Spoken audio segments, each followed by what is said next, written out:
वबरकातुहू। मेरा नाम इलियास चौधरी है और मैं बहुत ही खुशी महसूस कर रहा हूँ आज कि इंटरनेशनल आर्ट्स सोसाइटी इनके जानिब से क्रिकेट विकेट के नाम से एक प्रोग्राम हम शुरू कर रहे हैं। उम्मीद है कि आपको पसंद आएगा। इसमें हम मुख्तलिफ खेल, जिसमें ख़ास तौर पे क्रिकेट, उसके ऊपर गुफ्तगू करेंगे। और आप जानते हैं किसी भी माशरे में जो मस्बत सरगर्मियाँ होती हैं उसमें खेल का एक बहुत बड़ा हिस्सा है, ख़ास तौर पे पाकिस्तान में। तो हमारी बहुत खुशकिस्मती है कि पाकिस्तान के साबिक first class cricketer Sajid Khan साहब हमारे साथ मौजूद हैं, जो इस प्रोग्राम में हमारे मेहमान हुआ करेंगे। इसके अलावा हम दीगर मज़ीद मेहमानों को भी इसमें मदऊ करेंगे। और आज वो काफ़ी गर्म जोशी के साथ एक वाइट बॉल क्रिकेट के साथ हाजिर हैं यहाँ पे। तो साजिद भाई से पूछेंगे कि आप अपने बारे में थोड़ा सा बताइए कि आपके क्रिकेट के साथ क्या ताल्लुक़ रहा। बहुत शुक्रिया इलियास चौधरी भाई, जिस तरह आपने इंट्रो दिया। इंट्रो में यकीनी तौर पर बहुत हर चीज़ को कवर किया। मेरा ज़ाहिरी बात है, हर बच्ची की तरह गवर्नमेंट स्कूल नाज़ाबाद 1 नंबर से मैंने क्रिकेट का आगाज़ किया हुई नाज़ाबाद की गलियों में। नाज़ाबाद सुपर कप आपको याद होगा, वो पाकिस्तान का वर्ल्ड ब्रांड होता था, नाज़ाबाद में शुरू हुई। उसमें मैं एज ए 12 मैन 3 साल तक रहा। 12 मैन होना भी बड़ी बात होती थी। वो ऐसा नाज़ाबाद सुपर कप 78 में जो शुरू हुआ, और दुनिया में आज जो 2020 की हम जो वाइट बॉल की बात कर रहे हैं, वो क्रिकेट नाज़ाबाद से शुरू हुई और दुनिया में वो आज इंटरनेशनल क्रिकेट हो गया। 2007 में उसका आगाज़ हुआ। उसके बाद इंटर स्कूल खेली, इंटर डिस्ट्रिक्ट खेली, उसके बाद अंडर 19 कराची से खेले, कराची की कप्तानी करी, PNC से खेला है, KL से खेला, फिर कराची से खेल के फिर PIA में चले गया। PIA में जाना भी किसी का ख्वाब होता है। उससे पहले 3-4 ऑफरें थी मेरे पास, पाको की थी, नेशनल बैंक की थी, मगर एक चाम था जहाज़ का सफ़र होना, और PIA का नाम बहुत बड़ा था। तो मरहूम हसीब एहसन साहब जो इस दुनिया में नहीं रहे, उन्होंने मुझे हनीफ मोहम्मद साहब से कह के PIA में कराया। और अल्हम्दुलिल्लाह अपने काज़िम ट्रॉफ़ी के पहले ही मैच में मैं against GUBL national stadium Karachi में मुझे सेंचुरी बनाने का एजाज़ हासिल है, जिसमें मैंने यहाँ से PIA की तरफ से सेंचुरी बनाई, वहाँ से इंजी ने सेंचुरी बनाई थी, जिसमें ग्रेटर वक़ार, सिकंदर, सलीम जाफ़र, तौसीफ़ अहमद, बड़े बड़े प्लेयर उसमें मौजूद थे। हमारे पास भी वसीम वगैरह मौजूद थे, मगर अल्हम्दुलिल्लाह, शुक्र अल्हम्दुलिल्लाह, उस वक्त जो ज़हीर अब्बास साहब के भाई सगीर अब्बास और अज़ीम हफीज़, हम PIA में 3 एक साथ हुए थे।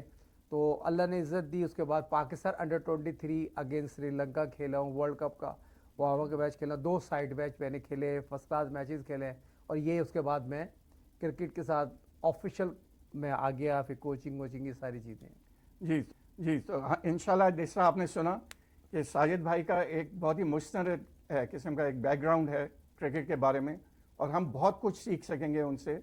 ना सिर्फ सीखेंगे बल्कि हम यादों के दरीचे में, जिस तरह कहते हैं, उसमें झांक कर भी देखेंगे कि माजी में क्रिकेट कैसे होती थी और आजकल कैसे हो रही है। आज के प्रोग्राम में हम ज़्यादा आजकल की क्रिकेट की बात करेंगे। और हाल ही में अभी पाकिस्तान और बांग्लादेश के दरमियान टेस्ट मैच की सीरीज़ हो रही है। और इसमें आपने देखा कि पहला टेस्ट मैच पाकिस्तान हार गया। पाकिस्तान लगातार 13 मैचेस में बांग्लादेश के खिलाफ 12 मैचेस जीता था, लेकिन पिछले 3 मैच लगातार पाकिस्तान अब हार गया है, और यह हैट्रिक हो गई बांग्लादेश की फतह की। तो इसके बारे में आप क्या कहेंगे? इलियास चौधरी भाई, मेरा आपके साथ यहाँ पर काफ़ी अर्से तक फेसबुक पे प्रोग्राम करते हैं, क्योंकि मेरी खुशकिस्मती है मैं आपके साथ जुड़ा हूँ और मैं बहुत कुछ सीखने को मिलता है। और फेसबुक लाइव साजिद खान इलियास चौधरी का आने का भी मकसद ये होता है, जो हमने क्रिकेट खेली और आपके जो एनालिस्ट होते हैं उससे बहुत से लोगों को फ़ायदा होता है। बहुत इम्पॉर्टेंट है पाकिस्तान बांग्लादेश ICC की जो टेस्ट साइकिलिंग के हवाले से 26 और 27 का पहला मैच 7 महीने बाद पाकिस्तान सीरीज़ खेलने के 8 तारीख को टेस्ट मैच का आगाज़ होता है। और शान मसूद पाकिस्तान के मैं ख्याल में 14 या 15 टेस्ट मैच उसने खेले, और पाकिस्तान के वाहिद कप्तान है। तीसरा टेस्ट मैच, अगर आगे चल के इस पर हम ज़रूर बात करेंगे। और इस टेस्ट मैच की खूबसूरती ये थी, टॉस पाकिस्तान ने जीता और 2 टेस्ट कैप दी गई। पाकिस्तान की हिस्ट्री में इतनी जल्दी टेस्ट कैप नहीं दी जाती जितनी जल्दी टेस्ट कैप दी। अगर बात की जाए नौजवान खिलाड़ियों को, पाकिस्तान के हेड कोच सरफराज अहमद का जिक्र करना इसलिए ज़रूरी है, उनके कैरियर का हिस्सा अगर 25-23 साल मेरे साथ जुड़ा हुआ है। सरफराज अहमद हेड कोच बनते हैं और सरफराज अहमद जब पाकिस्तान की तरफ से 2 टेस्ट मैचिंग को जिम्मेदारी दी जाती है, as the head coach Umar Gul, Asad Shafiq उनके साथ मौजूद होते हैं। मगर असल टेस्ट मैच का टॉस पे बड़ा लोग क्रिटिसाइज़ कर रहे हैं। टॉस बहुत इंपॉर्टेंट था, शान मसूद ने टॉस जीता और पहले बॉलिंग करने को तरजीह दी। जो लोग ये समझ रहे हैं जो घास थी उसको देख के पाकिस्तान के कप्तान बैकफायर हो गए, डर गए, उन्होंने जो है बॉलिंग करने को तरजीह क्यों दी। मगर सवाल ये पैदा होता है, as a official, as a cricket coach मैं समझता हूँ ये अच्छा डिसाइड होता है। टीम के ऑफिशियल कप्तान के साथ जो पूरी टीम होती है डिसाइड करती है बॉलिंग करे बैटिंग करे। मगर पाकिस्तान टीम का अच्छा डिसीजन था, मैं अच्छा डिसीजन लूँगा, उन्होंने बॉलिंग करने को तरजीह दी। और यकीनी तो बांग्लादेश जो एक मजबूत टीम है, वर्ल्ड क्लास प्लेयर उनमें मौजूद थे, उन्होंने एक बहुत ही आउटस्टैंडिंग इनिंग खेली है। 300 रन पे उनके 4 आउट होते हैं और लग रहा था पाकिस्तान के खिलाफ वो 500 550 रन बना देंगे।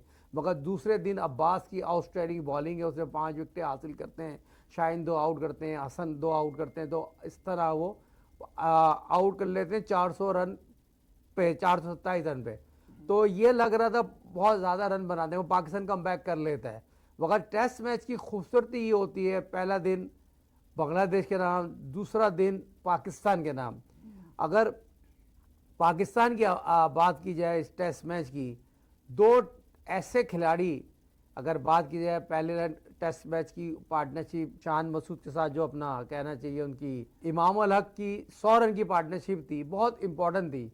मगर जो आउटस्टैंडिंग जो अपना 30वां टेस्ट में फर्स्ट क्लास मैच खेल रहे थे हसान, बहुत आउटस्टैंडिंग क्रिकेट खेले वो। और अपने पहले टेस्ट मैच की पहली इनिंग में 85 पे नॉट आउट चले आते हैं।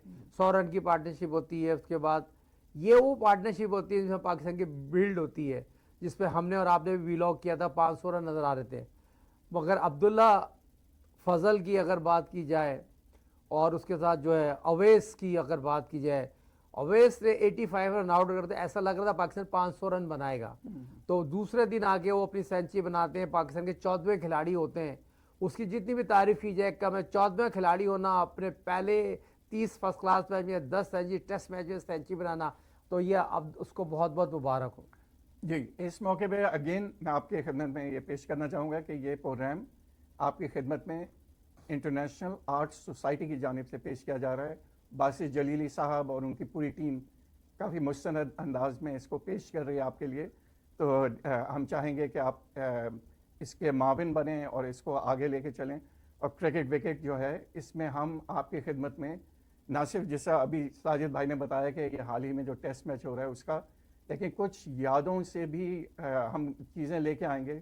और जब साजिद भाई अभी जिक्र कर रहे थे कि अजान अवैस जो हैं, सियालकोट से ताल्लुक़ है इनका, इन्होंने 14वें खिलाड़ी बने पाकिस्तान की तरफ से जिन्होंने अपने पहले ही टेस्ट मैच में सेंचुरी स्कोर की।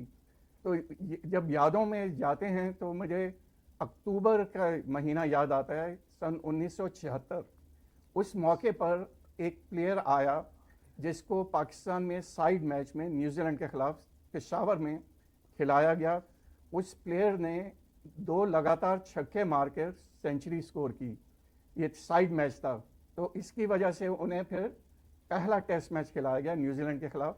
पाकिस्तान के टॉप के 4 खिलाड़ी 55 रन पे आउट हो गए। इस मौके पर ये खिलाड़ी ग्राउंड पे उतरता है और उसके साथ दूसरे प्लेयर जो हैं वो आसिफ इकबाल हैं।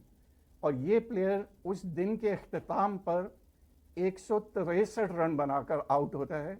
जिस मौके पर वो आउट होता है तो उसके आउट होते ही अगली 2 बॉलों पे 2 और खिलाड़ी आउट होते हैं और न्यूजीलैंड का एक स्पिनर जो है वो हैट्रिक भी कर देता है।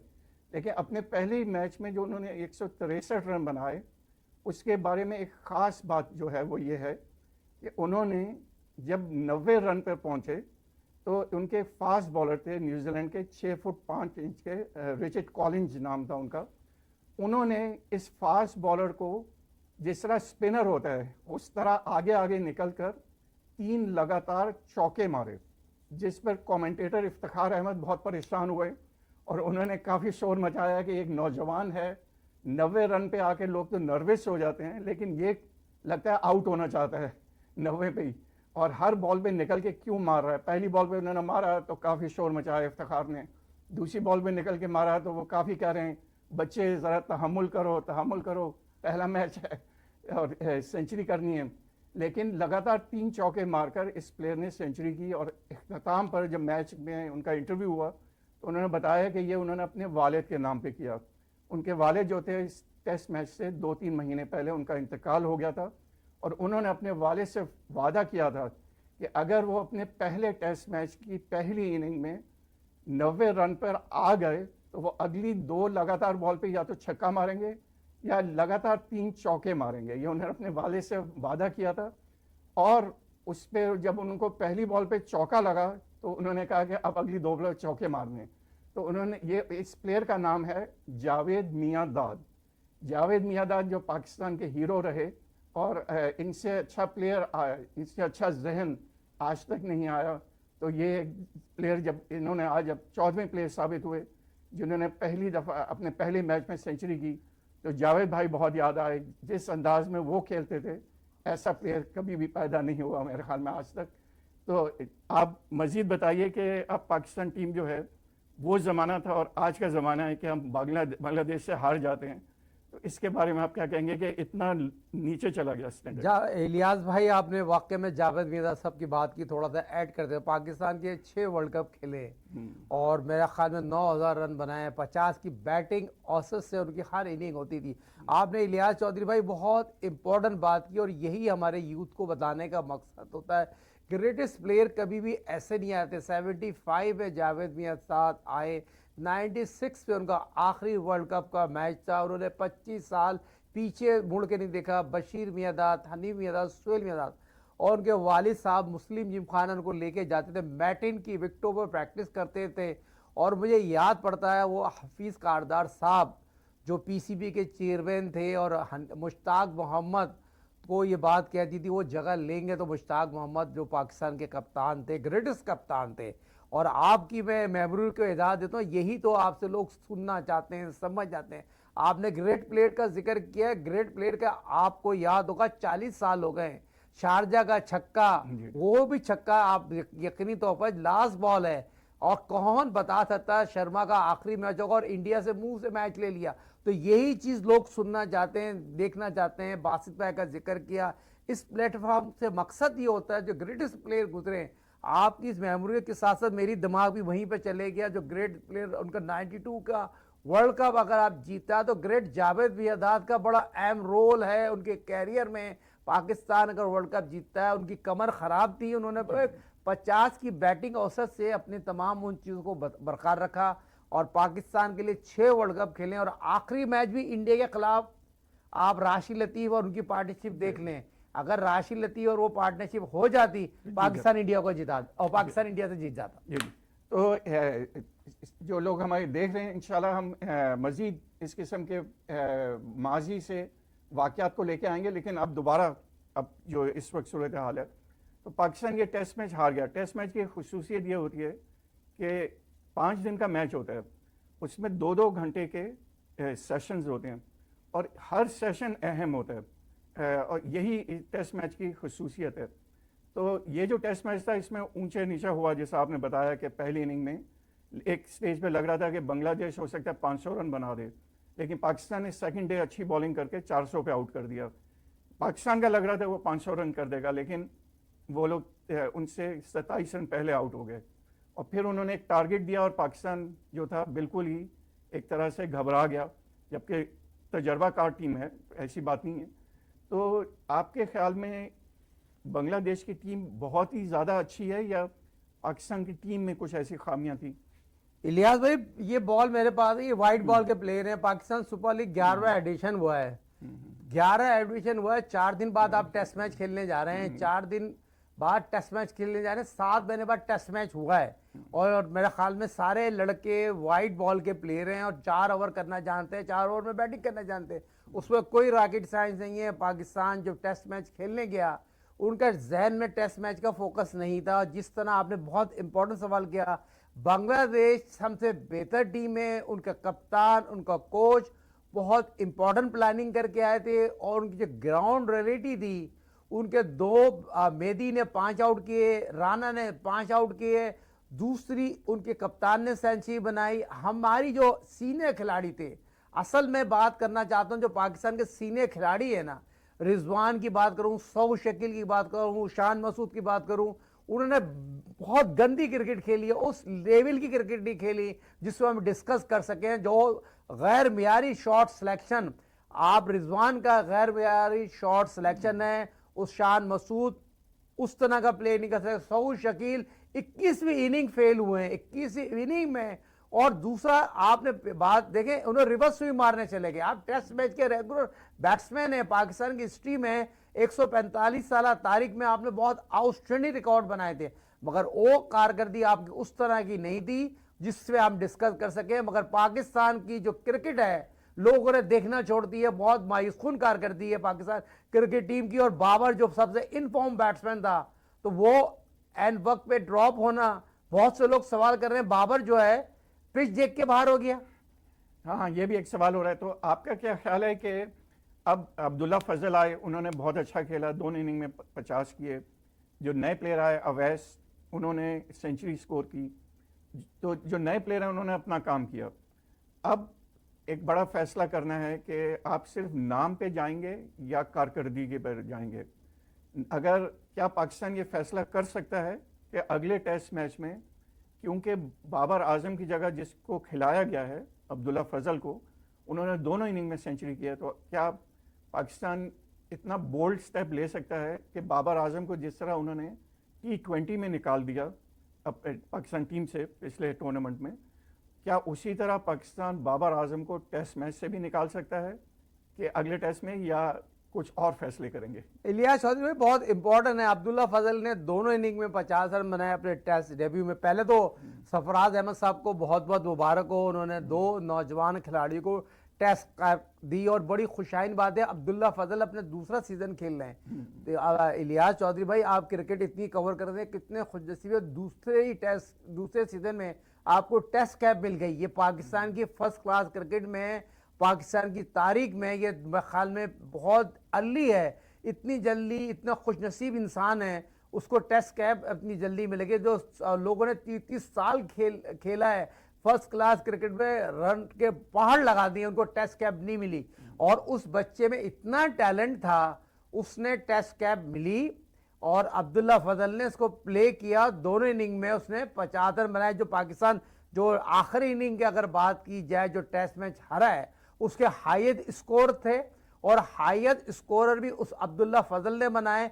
मगर ये चीज भी बताना जरूरी है, बांग्लादेश के जो राना हैं, उन्होंने दुनिया क्रिकेट में एक ऐसी बॉलिंग की है, आज राना से लोग डर गए। जब हम लोग वसीम वकार, शोएब अख्तर से लोग डरते थे, उन्होंने पाकिस्तान के लिए जो कारनामे अंजाम दिए थे, और उन्होंने, राना ने मुंह से मैच ले लिया है।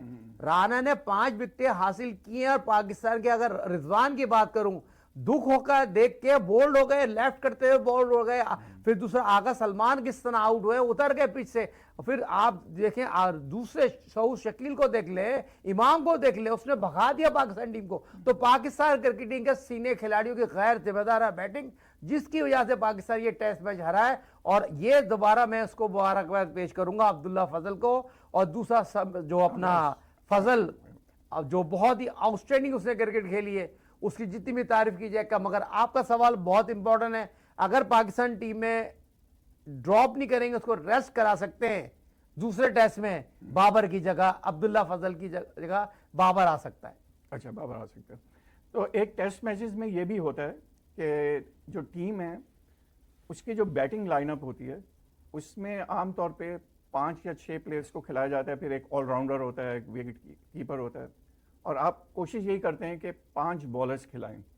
लेकिन पाकिस्तान टीम ने 4 बॉलर खिलाए जो मुस्तनद बॉलर हैं, और बांग्लादेश ने पूरा अपना प्लान जो था वो 5 बॉलर्स पे रखा। तो आपके ख्याल में ये भी एक फ़र्क है दोनों टीमों में? देखिए, टेस्ट मैच की खूबसूरती होती है, कोई भी फर्स्ट क्लास मैच खेलते हैं, आपको अपनी बॉलिंग 5 बॉलिंग 6 बैट्समैन से जाना चाहिए। और बांग्लादेश की कोचिंग और कप्तान ने, वो अपने प्लान से आए थे, वो कामयाब हो गए। उन्होंने अपनी पूरी होमवर्क करके आए। और पाकिस्तान ने नुमान साजिद जो भी टेस्ट मैच जीते हैं पाकिस्तान के लिए, उनकी आउटस्टैंडिंग कारकर्दगी थी। और साजिद ये टेस्ट मैच में नहीं खेल सके। मैनेजमेंट ने डिसाइड किया था हम 4 बॉलिंग से जाएंगे, अब्बास शाहीन से जाएंगे, हसन अली से जाएंगे, और आगा सलमान हमें पार्ट टाइम बॉलिंग करेंगे, जो वो प्ले नहीं कर सके, मगर बैक फायर कर गए। पाकिस्तान की जो बॉलिंग थी जिस पर डिपेंड कर रहे थे, बार बार कह रहा हूँ, 4 ओवर के बॉलर हैं। शाहिन अफरीदी कितने बड़े 300 विकेट ले चुके हैं और मैं समझता हूँ इतने सीनियर प्लेयर 135 की पेस से बॉलिंग कर रहे हैं और उस तरह की बॉलिंग नहीं की जिस तरह इनको बॉलिंग करना चाहिए। या हम राणा को मुबारकबाद दें, शाहिन अफरीदी को क्यों नहीं मुबारकबाद दे रहे?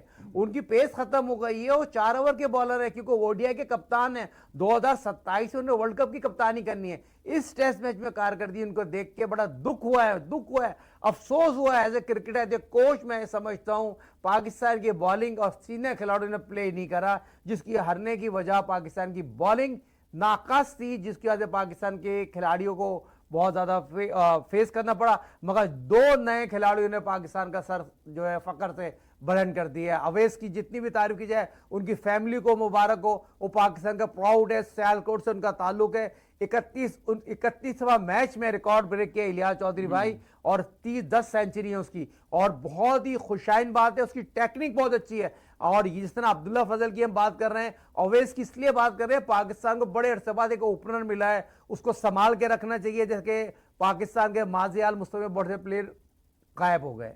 जी, अब मैं आपसे आखिरी सवाल करूंगा आज के प्रोग्राम के, लेकिन अगले प्रोग्राम में हम लोग पाकिस्तान की फास्ट बॉलिंग के ऊपर भी गुफ्तगू करेंगे और इंशाल्लाह कुछ और तजिए भी पेश करेंगे और आपसे जानना चाहेंगे। लेकिन आज जो हम ये इंटरनेशनल आर्ट्स सोसाइटी की जानिब से क्रिकेट विकेट का प्रोग्राम कर रहे हैं, इसमें एक सवाल जो मेरे जहन में आया वो ये है कि जब जावेद मियांदाद, ज़हीर अब्बास आपस एक साथ पार्टनरशिप किया करते थे, मुदस्सिर नज़र जावेद मियांदाद पार्टनरशिप करते थे, मोहसिन खान मुदस्सिर नज़र करते थे, ये सब जब करते थे तो अगर ये 100 रन की पार्टनरशिप करते थे तो उनकी निगाह जो थी 200 के ऊपर होती थी। आगे चल के हमारे पास यूनुस खान, मोहम्मद यूसुफ आए, सब की निगाह होती थी, एक चीज़ हासिल की, दूसरी चीज़ पे निगाह होती थी और उसकी जुस्तजू नज़र आती थी। ये 100 की पार्टनरशिप हुई है, 200 लेके गए, 300 तक लेके गए, बैटिंग करते हुए 100 बनाए तो 150 का सोचा, 200 का सोचा। लेकिन आजकल मुझे महसूस हो रहा है कि जब प्लेयर 50 रन बना लेता है या 100 रन बना लेता है तो कहता है काफ़ी हो गया, तो लेकिन वो काफ़ी नहीं होता। तो इसके बारे में बताएं कि ये फ़र्क क्या फास्ट क्रिकेट की वजह से आया, वाइड बॉल की वजह से है, या ये बेसिक टेक्निक खिलाड़ी जो हैं वो हासिल नहीं कर पाए? इलियास भाई, बहुत इंपॉर्टेंट बात है। 2007 में वाइट बॉल आई है इंटरनेशनल 2020 में, और जब से डिपार्टमेंट बंद हुए हैं और पाकिस्तान के खिलाड़ी महरूम हो गए हैं। इलियास चौधरी भाई, आपने तमाम चीज़ को बहुत अच्छा कवर किया और तमाम ग्रेटेस्ट प्लेयरों का आपने नाम लिया। और ग्रेटेस्ट प्लेयर ऐसे नहीं बने, उन्होंने पाकिस्तान के लिए बड़े कारनामे अंजाम दिए। ग्रेट ज़हीर अब्बास साहब एशियन ब्रेडन सेंचुरी उन्होंने बनाई है। और जावेद मियांदाद जो 9000 रन बनाए, 128 टेस्ट मैच खेले हैं। इंजी जो पाकिस्तान के मतलब 100 से ज़्यादा टेस्ट मैच खेले हैं, 313 रन उनका हाईएस्ट है। ग्रेट यूनुस खान पाकिस्तान की 10,000 रन बनाए, 34 सेंचुरी है, 313 रन उसका हाईएस्ट है। मोहम्मद यूसुफ 100 टेस्ट मैच खेले हैं, रिकॉर्ड 1400 रन बनाए। वो ग्रेटेस्ट प्लेयर फर्स्ट क्लास को तरजीह देते थे, फर्स्ट क्लास मैचेस खेलते थे। मगर इलियास भाई, आपने बहुत इंपॉर्टेंट बात की है। जो ग्रेट प्लेयर होते थे 100 को 50 को 100 में कन्वर्ट करते थे और 100 को 150 में कन्वर्ट करते थे। ग्रेटेस्ट प्लेयर की हिस्ट्री उठा के देख लें, जावेद मियांदाद की 260 है, 270 है, ज़हीर अब्बास साहब के 240 है, 270 हैं। तो इसी तरह इंजी के 300 रन हैं और ग्रेट हनीफ मोहम्मद साहब रिटायर्ड मास्टर के 337 रन है। तो ग्रेट प्लेयर बारी लेना जानते थे, प्लेयर पिच पे खड़ा होना जानते थे, 6-6 घंटे पिच पे खड़े होते थे और वो ऐसे पार्टनरशिप लगाने की एबिलिटी रखते थे। मगर अब सिर्फ 2007 में जो 2020 आई है, उसने क्रिकेट का बड़ा घर कर दिया, पैसे ने बड़ा घर कर दिया। और short format, short selection, Pakistan super league पे आपकी टीम सेलेक्ट होती है तो लगमिया फिक्रिया जब डिपार्टमेंट क्रिकेट होती थी, जब विल्स कप होता था, फहीम हाकुन साहब जो उसको आपको देखा होगा बड़ा विल्स कप कराते थे, तो वो डिपार्टमेंट खेलता था। डिपार्टमेंट 11-11 फर्स्ट क्लास मैच खेलते थे, उनके पास बैकअप होता था, 20-20, 30-30 लोग प्लेयर होते थे, ऑफिशियल होते थे। अब लगमिया फिक्रिया जब से क्रिकेट बोर्ड के पास ऑस्ट्रेलियन प्लेटफॉर्म पे अब चले गए और पाकिस्तान के पास सिस्टम में उस कैलिबर के प्लेयर नहीं आ रहे जिस प्लेयर का आपने जिक्र किया है। जी, तो आज के प्रोग्राम के इख्तिताम पर अगेन साजिद भाई की तरफ से और मेरी जानिब से बासित जलीली साहब को, जो कि इंटरनेशनल आर्ट्स सोसाइटी के करता धरता हैं, और उनकी पूरी टीम, उसको बहुत बहुत मुबारक कि उन्होंने ये सोचा कि एक मस्बत एक्टिविटी की जाए और क्रिकेट आपके सामने पेश की जाए, क्रिकेट विकेट। और ये प्रोग्राम उम्मीद है कि आपको पसंद आया होगा, इसमें आपको अच्छी इन्फॉर्मेशन मिली होगी। जो यहाँ के यंग प्लेयर्स हैं किसी भी कंट्री में हो, अब तो अमेरिका में भी बहुत से ऐसे प्लेयर्स हैं जो पाकिस्तान में खेलते थे, अब यहाँ पे आ गए हैं, तो उनका भी काफ़ी अच्छा फ्यूचर है। तो उम्मीद है कि इस प्रोग्राम से लोग मुस्तफ़ीद होंगे। अगले प्रोग्राम में हम मज़ीद क्रिकेट की टेक्निक और आजकल जो क्रिकेट हो रही है उसके ऊपर एक नज़र डालेंगे और साथ में माजी को नहीं भूलेंगे। तो अगले प्रोग्राम तक के लिए हमें इजाज़त दीजिए। अस्सलाम वालेकुम।